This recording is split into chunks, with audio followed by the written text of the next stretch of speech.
Henry, James and Gordon were miserable. They had been shut up for several days for being naughty and longed to be let out again.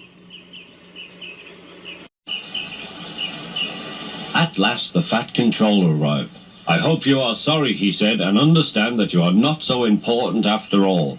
We have a new tank engine called Percy who helps pull coaches, and Thomas and Edward have worked the main line nicely. But I will let you out now if you promise to be good." "Yes, sir," said the three engines, "we will." "That's right, but please remember that this no shunting nonsense must stop." He then told Percy, Edward and Thomas that they could go and play on the branch line for a few days. And they ran off happily to find Annie and Clarabelle at the junction. The two coaches were so pleased to see Thomas again. Edward and Percy played with trucks. "Stop, stop, stop," screamed the trucks as they were pushed into their proper sidings. But the two engines laughed and went on shunting till the trucks were tidily arranged.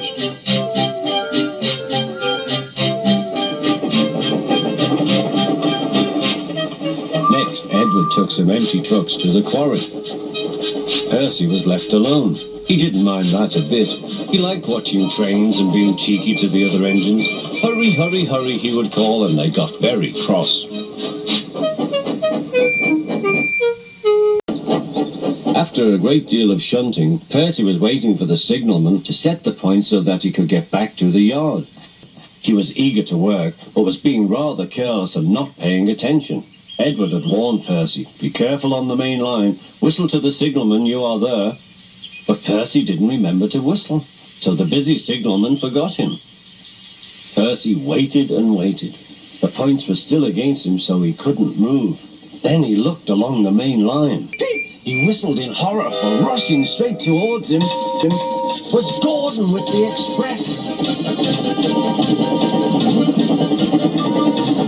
"Oh!" groaned Gordon. "Get out of my way!"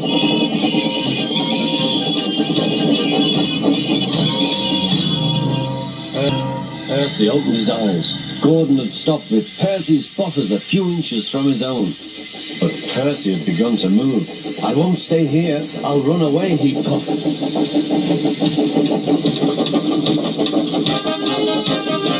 He went straight through Edward's station and was so frightened that he ran right up Gordon's hill without stopping.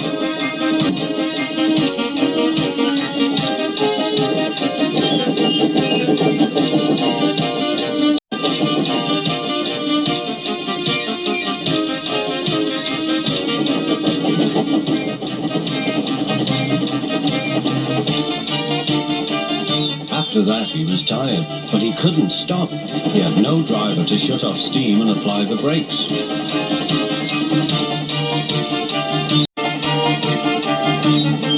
"I want to stop, I want to stop," he puffed. The man in the signal box saw Percy was in trouble, so kindly set the points.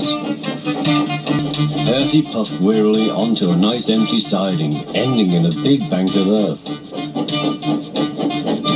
He was too tired now to care where he went.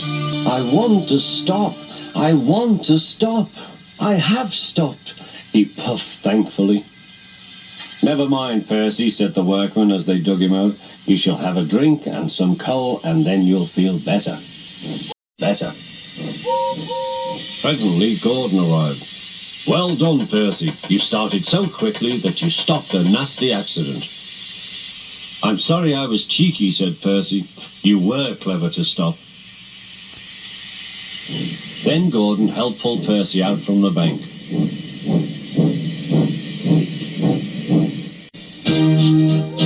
Percy is still cheeky because he is that sort of engine, but he's always most careful when he goes on the main line.